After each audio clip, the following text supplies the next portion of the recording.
Hello friends, standard ninth English medium और Gujarati medium में आज हम पोएम नंबर 10, पोएम नंबर 13 और पोएम नंबर 14 के आशय स्पष्ट के बारे में देखेंगे, जिसमें काव्य पंक्तियाँ पूरी नहीं दी जाती, एक सेंटेंस दिया जाता है, लेकिन फिर भी पोएम के अंदर जो पद्य विभाग होता है उसमें क्वेश्चन में काव्य पंक्तियों का आशय स्पष्ट कीजिए ऐसा पूछा जाता है। तो यहाँ पोएम नंबर 10 जो भारत गौरव, भारत के बारे में बहुत सारी बातें कवि के द्वारा हमें पता चलती है कि भारत गौरव किस प्रकार लेने जैसा देश है।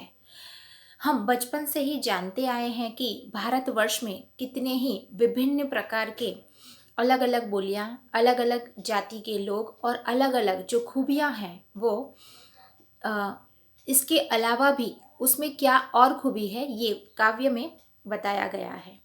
तो इस काव्य के अंदर दो काव्य पंक्तियां दी गई है, इसका आशय स्पष्ट हम इस वीडियो लेक्चर में देखें तो फर्स्ट है वृद्ध भारतवर्ष संसार का शिरमोर है। सबसे पहले देश वृद्ध है, वृद्ध मानी बूढ़ा, गुजराती में कहिए तो घरड़ो। तो बहुत ही एक्सपीरियंस या अनुभव की बात कही जाए तो वृद्ध आदमी के पास से हमें मिलती है। तो कवि का मानना है कि बहुत ही पुराना, बहुत ही वृद्ध, बहुत ही बूढ़ा भारतवर्ष है। लेकिन सिरमौर, सिरमौर का अर्थ क्या है? सिरमौर का अर्थ है सरदार अथवा श्रेष्ठ चरित्र वाला नायक, यानी कि कोई भी अच्छे व्यक्ति की बात। सरदार माने कि उस ग्रुप का लीडर। श्रेष्ठ चरित्र यानी कि हमने अभी तक बहुत सारे ऐसे लोगों को देखा है जिसका चरित्र बहुत ही श्रेष्ठ हो, जिसमें कुछ खामियां ही न हो, कोई भूल ही न हो, तब जाकर वो श्रेष्ठ चरित्र वाला कहलाता है या तो फिर उस ग्रुप का लीडर कहलाता है। सामान्यतः देखा जाए तो मनुष्य के अंदर बहुत सारी गलतियां होती है, लेकिन कहीं कहीं उसके कैरेक्टर में या तो उसके चरित्र में वो उनकी गलतियां दिखती ही नहीं हैं, इसलिए हम उनको बहुत ही श्रेष्ठ मान लेते हैं या तो फिर अपना सरदार, अपना लीडर बना लेते हैं। तो यहाँ सिरमौर का अर्थ है श्रेष्ठ चरित्र वाला नायक, यानी कि कोई व्यक्ति। तो यहाँ वृद्ध भारतवर्ष संसार का सिरमौर, संसार यानी कि ये जगत, जगत के अंदर सबसे श्रेष्ठ चरित्र वाला नायक अगर है तो वो है भारतवर्ष। प्राचीन काल में ज्ञान विज्ञान के क्षेत्र में भारत सबसे आगे था, यानी कि प्राचीन काल में देखा जाए तो उनकी प्राचीन खूबियों, उनकी संस्कृति, संस्कार, ऋषि मुनियों की बातों से हमें पता चलता है कि बहुत ही पुराना प्राचीन काल देश है तथा ज्ञान विज्ञान के क्षेत्र में भारत सबसे आगे है। यानी कि ज्ञान यानी कि जीके, आईक्यू उसका बहुत ही टॉप लेवल का माना जाता है और विज्ञान, साइंस की दृष्टि से क्षेत्र में देखा जाए तो भी भारत सबसे आगे है। भारत ने ही दुनिया को भिन्न भिन्न विद्याएं सिखाई, यानी कि सारे विश्व के अंदर, दुनिया माने कि पूरे विश्व के अंदर, सारे जग के अंदर भिन्न भिन्न माने कि अलग अलग विद्याएं सिखाई। आप बाहर की कंट्री में अगर जाते हो या तो आपको अगर मालूम है तो यहाँ की बहुत सारे नृत्य, गरबा, रास लीला और बहुत सारी ऐसी संस्कृति है जो पूरे दुनिया में, पूरे विश्व में अलग अलग जगह पर लोग जानते हैं और बाहर से लोग देखने भी जाते हैं। और विद्याएं सिखाई, यानी कि कला कौशल के बारे में इस काव्य में उल्लेख किया गया है। आपको अगर मालूम है तो हम चांद वर्ण के आधार पर पहले के जीवन में जिया जाता था और मनुष्य का 100 वर्ष का आयुष्य था। तो 100 वर्ष के अंदर 25 वर्ष तक उसे सिर्फ विद्या ही सीखनी थी। तो मानो कि 25 वर्ष तक वो अगर विद्याएं सीखता है तो वो उसमें कितना निपुण होगा या तो फिर उसमें बहुत सारी जानकारी प्राप्त कर ली होगी। तो भिन्न भिन्न विद्याएं भी दुनिया को सिखाने वाला देश एक भारत देश है और कला कौशल का ज्ञान दिया। कला कौशल के बारे में भी बहुत ज्ञानी माना जाता है और दूसरों को भी ज्ञान दिया है। इस देश ने ही संसार को सभ्यता और संस्कृति के पाठ सिखाए। इस देश में देखा जाए तो संसार यानी कि जो हमारा पूरा समाज है, समाज के अंदर बहुत सारे नियम हैं और नियम के अनुसार अगर मनुष्य नहीं चलता है तो उसे उस समाज से बाहर निकाला जाता है। वो सभ्यता और संस्कृति के पाठ अपने समाज से, अपने संसार से सीखता है, लेकिन देश ने ये सब कुछ मनुष्य को दिया है। आज भी हमारा देश संसार को सुख, शांति और मानवता का संदेश दे रहा है। और आज भी इस आधुनिक युग के अंदर भी हमारा देश अभी भी सभ्यता और संस्कृति के नाम से जाना जाता है और यहाँ ज़्यादातर लोग सभ्यता और संस्कृति में ही जीते हैं। हमारा देश संसार को सुख, शांति और मानवता का संदेश दे रहा है। इस क्षेत्र में दुनिया उसके नेतृत्व को सराह रही है, यानी कि विश्व के अंदर देखा जाए तो इस क्षेत्र के अंदर नेतृत्व का काम भारतवर्ष कर रहा है, ऐसा कवि का मानना है। इस प्रकार हमने ये पूरी पंक्ति समझ ली और आप अपने शब्दों में भी इसको समझा सकते हैं एग्जाम के लिए। दूसरा विधान है, भगवान की भवभूतियों का यह प्रथम भंडार है। अर्थात भवभूतियों का अर्थ हम क्या मानेंगे? तो यहाँ काव्य के अनुसार देखा जाए तो भवभूतियों का अर्थात संसार के वैभव के उपकरण, यानी कि मनुष्य जब भी जन्म लेता है तो सबसे पहले उसका नाम जोड़ दिया जाता है कि वो कौन सी जाति का है, कौन सी फैमिली का है।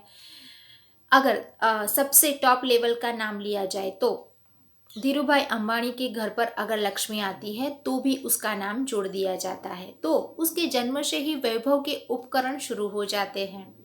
सोना, चांदी, हीरे, मोती आदि बहुमूल्य पदार्थों का भारत ने पता लगाया। सबसे पहले यहाँ देखा जाए तो भारत को सोने की चिड़िया माना जाता था और सबसे ज़्यादा महंगी धातु अगर कही जाए तो सोना है, गोल्ड है, जो लोग उसके पीछे भागते हैं। लेकिन वो जो बहुमूल्य यानी कि जो कीमती धातु है, कीमती पदार्थ है, उसको ढूंढने का काम सबसे पहले भारत ने किया था। लेकिन फिर भी आज भारत के सिवा और कंट्री में उसको ज़्यादा महत्वपूर्ण माना जाता है या तो महत्व दिया जाता है। इंडिया के या भारत के लोग बाहर से ये चीज़ें मंगवाते हैं और बड़े बड़े दाम उसके भी देते हैं। लेकिन सबसे पहले जो उसकी खोज करने वाला देश था तो वो भारत था, जो सोना, चांदी, हीरे, मोती आदि को ढूंढने का काम भारत ने किया था। रेशमी वस्त्र बनाने की कला यहाँ विकसित हुई, यानी कि रेशमी जो वस्त्र बनाए जाते हैं वो भी हम बाहर के देशों से भी लाते हैं और पहनते हैं और कहते हैं कि ये बाहर का है। लेकिन हकीकत में माना जाए तो रेशम जो होता है उसमें से जो उसके कीड़े हैं, उसके कीड़े में से ये जो रेशमी वस्त्र बनाने के लिए प्रोजेक्ट या तो फिर विकसित करने के लिए करने का काम भारत का था। लेकिन फिर भी आज इसका श्रेय भी भारत को नहीं है। इस प्रकार भारत में केवल ज्ञान विज्ञान का विकास ही नहीं हुआ, लेकिन वैभव के उपकरणों का उपयोग भी यही से आरंभ हुआ था। यानी कि भारत देश में देखा जाए तो ज्ञान विज्ञान की बातें भी मिलती है, संस्कृति और सभ्यता की बातें भी मिलती है और उसके साथ साथ जो वैभव, जो पैसे या तो फिर सबसे ज़्यादा विकसित माना जाए तो उसके उपकरणों, उसको ढूंढने का काम, उपयोग जो शुरुआत की गई थी, आरंभ किया गया था, वो भी भारत देश से किया गया माना जाता है। इस प्रकार पोएम नंबर 10 भारत गौरव के जो 2 सेंटेंस दिए गए हैं उसका आशय स्पष्ट हमने किया। अब हम अगली पोएम नंबर 13 के बारे में देखेंगे, जो रहीम के अलग अलग दोहे के द्वारा हमें बहुत सारी सीख मिलती है, हमारे जीवन में उतारने जैसी बातें भी उसमें हमने पढ़ी है। तो इस पंक्तियों को हम देखें कि किस प्रकार आपको अपनी भाषा में भी आप अर्थ लिख सकते हैं। फर्स्ट, रहीमन देखी बड़ेन को लघु न दीजिए डारी। अर्थात रहीम बहुत अच्छी बातें करते हैं, उसमें से ये एक बात है, बड़ेन को लघु यानी लघु छोटी चीज़, और बड़ेन माने कि बड़े लोग हमेशा छोटी चीज़ों को त्यज देते हैं, त्याग देते हैं। लेकिन जो छोटी चीज़ होती है उसका कितना महत्व होता है, उसकी ज़रूरत पड़ने पर हमें मालूम होता है। ગુજરાતીમાં કહેવાય કે ચપટી ધૂળની જરૂર પડે છે, તો એ ધૂળને આપણે પગ નીચે રાખીએ છીએ, છતાં પણ એની જ્યારે પણ જરૂર હોય આપણા ઉપયોગમાં એ લઈએ છીએ। तो वो भी एक छोटी सी चीज़ है, तो छोटी सी चीज़ भी हमें काम की ही है। लोग प्रायः बड़ों को महत्व देते हैं, यानी कि समाज का जो नज़रिया है या तो फिर उसके देखने की जो दृष्टि है क्या है, वो बड़ी बड़ी चीज़ों को ज़्यादा चॉइस करता है। बड़े पैसे वाले वैभव वाले लोगों को ज़्यादा महत्व देते हैं। यानी कि प्रायः कॉमन देखा जाए तो सबकी सोच यही है कि ये बहुत पैसे वाले लोग हैं, हमारे काम में आएंगे, या तो फिर उनके साथ हम संबंध बढ़ा लें।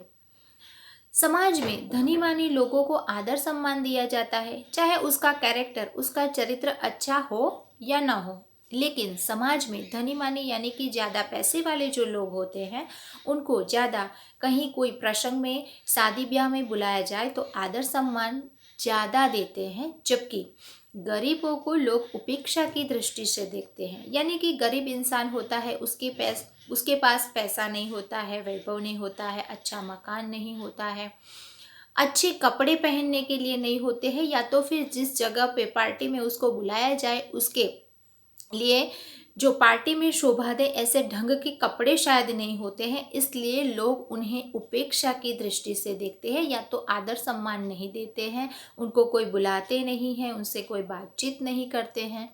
तो उपयोगिता की दृष्टि में देखें तो गरीब लोगों का काम भी कम महत्व का नहीं होता। अर्थात जब भी हमें ज़रूरत पड़ती है तब मजदूर यानी कि गरीब लोग ही ऐसा काम करते हैं जो हम नहीं करते हैं। पैसे देने के बावजूद भी कई इंसान ऐसे होते हैं जो हमारे काम के समय पे हमें नहीं मिलते हैं, तब जाके उनकी वैल्यू हमें मालूम पड़ती है। तो उपयोगिता यानी कि जब भी हमें ज़रूरत पड़े तो देखें तो गरीब लोग जो होते हैं वो काम के लिए हमें महत्वपूर्ण लगते हैं, लेकिन जो समय पे नहीं आते हैं तो उसका महत्व बढ़ जाता है। एग्जाम्पल के लिए किसान, मजदूर तथा छोटे काम करने वाले जो देश की बहुमूल्य सेवा करते हैं। यानी कि किसान जो अगर अनाज नहीं उगाएगा तो हम क्या खाएंगे, मजदूर मजदूरी नहीं करेगा तो हम खुद काम कैसे करेंगे, क्योंकि हमने काम करना सीखा ही नहीं है। छोटे काम करने वाले या तो हमारे घर में जो काम करने आते हैं, अगर एक दिन वो काम करने नहीं आएंगे तो पूरे दिन हम हड़बड़ा जाते हैं, या तो फिर टेंशन में आ जाते हैं कि आज काम कौन करेगा। तो उनकी वैल्यू जब इसी समय पे हमें आती है, या तो हम उनको सचमुच सोचने लगते हैं कि ये अगर एक दिन मेरे घर पे नहीं आएगा तो क्या हो जाएगा। यानी कि ये देश के बहुमूल्य सेवा करते हैं और वह ऊंचे तबके वाले नहीं कर सकते। यानी कि जो बड़े पैसे वाले लोग हैं, बड़े बड़े मकानों या घरों में रहते हैं, वीआईपी जीवन जीते हैं, वो काम ऐसा नहीं करेंगे, क्योंकि उनको करने के लिए ये सीखा ही नहीं है और उनको शर्म भी आएगी।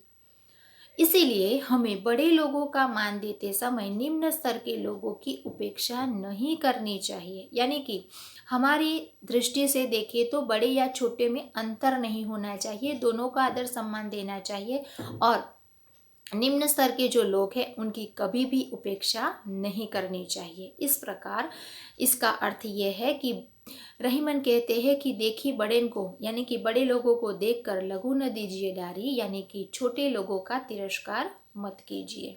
दूसरा, चंदन विष व्यापत नहीं लपटे रहत भुजंग, अर्थात चंदन के वृक्ष और भुजंग मानी सांप की बात यहाँ की गई है। बहुत ही फेमस बात है, आपको पूरी बात मालूम है, लेकिन फिर भी अच्छी तरह से उसको समझने का हम प्रयत्न करेंगे। चंदन के पेड़ पर सांप लिपटे रहते हैं। हमेशा चंदन का वृक्ष होता है वो शीतलता प्रदान करता है, या तो फिर शीतलता देने का काम करता है। और भुजंग यानी कि सांप अपने जहर से बहुत ही गर्म स्वभाव का माना जाए, या तो फिर उसका शरीर बहुत ही गर्म रहता है, लेकिन अपने शरीर को ठंडक पहुंचाने के लिए वो चंदन के पेड़ पर लिपटा रहता है, पड़ा रहता है। ज़्यादातर चंदन के वृक्ष पर सांप देखने को मिलते हैं। इसके बावजूद चंदन का पेड़ सांपों के विष से प्रभावित नहीं होता। यानी कि चंदन अपना स्वभाव कभी नहीं छोड़ता, उसका जो स्वभाव होता है वो वही का वही होता है, शीतलता प्रदान करना। चाहे सांप उसके ऊपर बहुत सारा विष यानी कि जहर डाल दे, लेकिन फिर भी वो प्रभावित नहीं होता, अपना स्वभाव नहीं छोड़ता। सांपों के संग से उसकी सुगंधि में कोई अंतर नहीं पड़ता, यानी कि उनकी सुगंधि भी वैसी की वैसी रहती है और उनका स्वभाव भी शीतलता प्रदान करना होता है, जो वैसा का वैसा रहता है। इसी प्रकार उत्तम स्वभाव के लोग बुरी संगति में रहकर भी उससे प्रभावित नहीं होते, अर्थात जो बहुत अच्छे चरित्र वाला उत्तम स्वभाव वाला व्यक्ति होता है, उनके आसपास बुरी संगति वाले लोग रहते हैं, उनके पास रहने के बाद भी उनके स्वभाव में कोई फर्क नहीं आना चाहिए, उससे प्रभावित नहीं होना चाहिए कि मैं भी ऐसा काम कर लूँ, क्योंकि आप पहले से ही अच्छे हैं, उत्तम स्वभाव वाले हैं, तो आपको बुरी संगति के लोगों के साथ रहकर अपने स्वभाव को नहीं छोड़ना चाहिए। वे अपने गुणों से अपराधियों को प्रभावित करने का उनका जीवन बदल देते हैं, यानी कि अपने गुण से ही जो अपराधी लोग होते हैं या तो फिर जो बुरा काम करते हैं, खराब काम करते हैं, उनसे उनको छुड़ाने का काम करते हैं और जीवन बदलने के लिए उन्हें हमेशा उद्देश्य देते रहते हैं। तो इस प्रकार चंदन के वृक्ष को देखकर उत्तम स्वभाव वाले व्यक्ति को कभी भी अपना स्वभाव, अपना गुण नहीं छोड़ना चाहिए। इस प्रकार पोएम नंबर 13 की दो जो पंक्तियां हैं उसका भाव हमने देखा। आगे हम देखेंगे पोएम नंबर 14, युग और मैं। इसमें भी कवि ने बहुत अच्छी बात बताई है कि युग के साथ, दुनिया के साथ अपने दुख को देखा जाए तो हमारा दुख कुछ भी नहीं है। सारे जग का, सारे संसार का अगर दुख देखो तो आपको मालूम पड़े। पंक्ति नंबर 1, मानव को ईश्वर बनना था, निखिल सृष्टि वश में लाने, काम अधूरा छोड़ कर रहा आत्मघात मानव ज्ञानी, सब झूठे हो गए निशाने, तुम मुझसे छूटे तो क्या।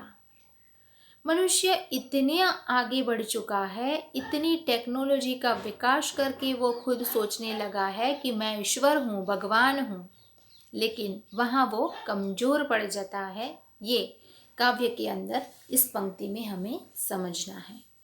प्रस्तुत पंक्तियाँ नरेंद्र शर्मा की युग और मैं कविता से ली गई है। अगर आपको किस चैप्टर में से या पोएम में से ये पूछा गया है, ये पहले सेंटेंस में लिखते हैं तो बहुत अच्छी बात है।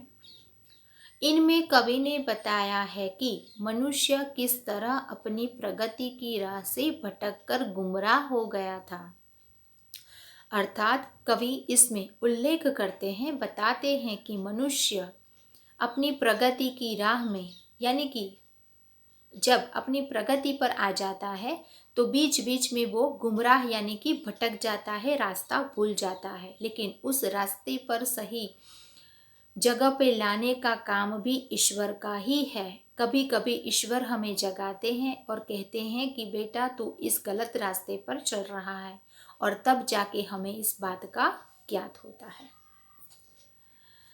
मनुष्य ने विज्ञान के क्षेत्र में अनोखी सिद्धियां प्राप्त कर ली हैं। ये आप जानते हैं टेक्नोलॉजी का यूज़ कितना हो रहा है, टेक्नोलॉजी से हम कितने आगे बढ़ चुके हैं।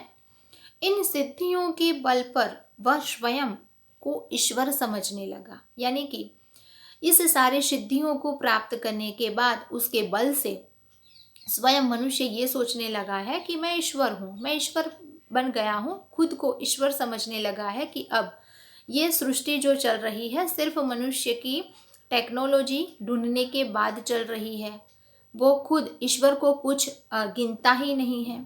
ऐसी सिद्धि वाले देश सारी दुनिया पर अपना अधिकार करने के फेर में पड़ गए हैं, यानी कि ऐसी सिद्धियां सारे देश में, सारी दुनिया में देखा जाए तो इसका अधिकार करने के लिए पीछे पड़ गए हैं, फेर में, यानी कि उसके बाद उसके लिए कंपटीशन होने लगी है। उन्होंने ईश्वर बनाने की राह छोड़ दी, यानी कि अब ईश्वर बनने की राह छोड़ दी, वो बीच में ही रास्ता भटक गया है, अपना ही विनाश करने लगा। यानी कि मनुष्य को बाद में समझ में आया कि पहले जो मनुष्य ने जीवन रचा था बहुत अच्छा था।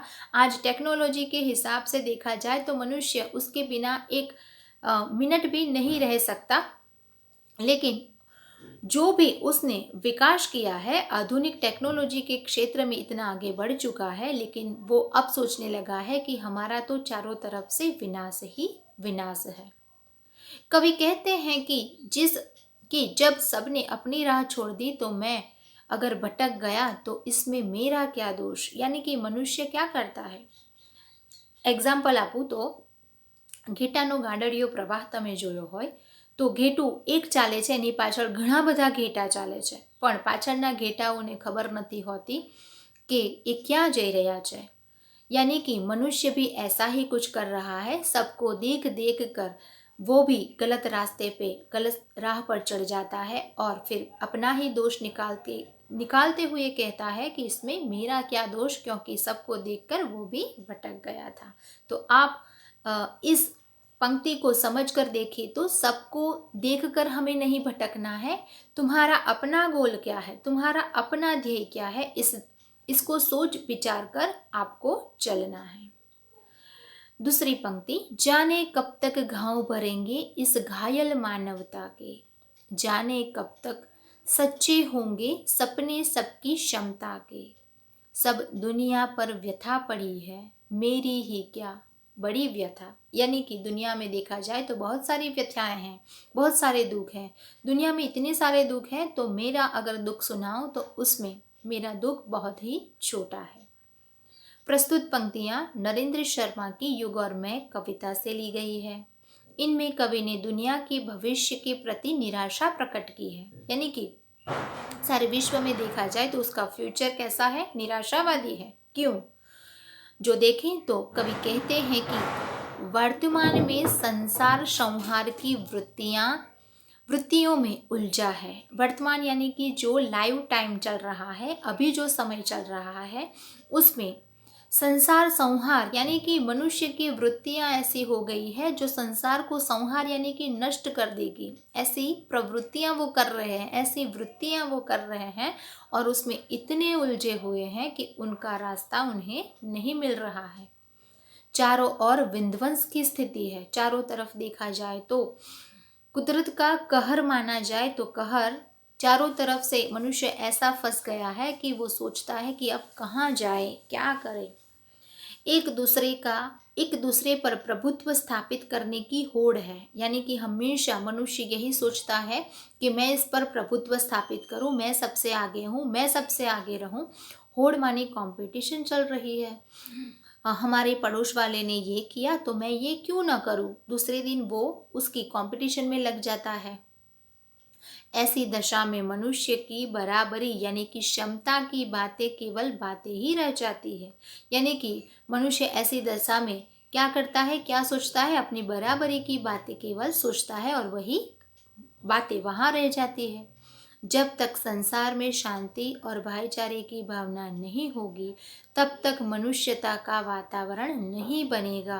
अर्थात जब तक संसार में शांति नहीं रहेगी, भाईचारे की भावना नहीं रहेगी, एक दूसरे का बुरा सोचना बंद नहीं होगा, तब तक मनुष्यता का वातावरण नहीं रहेगा। यानी कि चारों तरफ हमें दुश्मन ही दिखाई देंगे। हमारी सोच ही ऐसी बन गई होगी कि ये हमारे बारे में क्या सोचता है, ये हमारे बारे में सोचकर क्या करेगा, ये सारी बातें हम सोचते रहते हैं। बिना उसके मानव की समानता का आदर्श कभी व्यवहार में नहीं आ सकेगा। यानी कि मनुष्य मानव की समानता के आदर्श में, व्यवहार में वो बातें ही नहीं होगी। कवि कहते हैं कि जब सारी दुनिया गैर बराबरी की पीड़ा से परेशान है तो मैं अपनी पीड़ा की चिंता क्यों करूं। यानी कि सारी दुनिया इसमें डूबी हुई है, सब गैर बराबरी की पीड़ा में डूबे हुए हैं, तो मैं अपनी पीड़ा की चिंता नहीं करता, या तो मैं चिंता करके भी उसका सॉल्यूशन क्या करूं।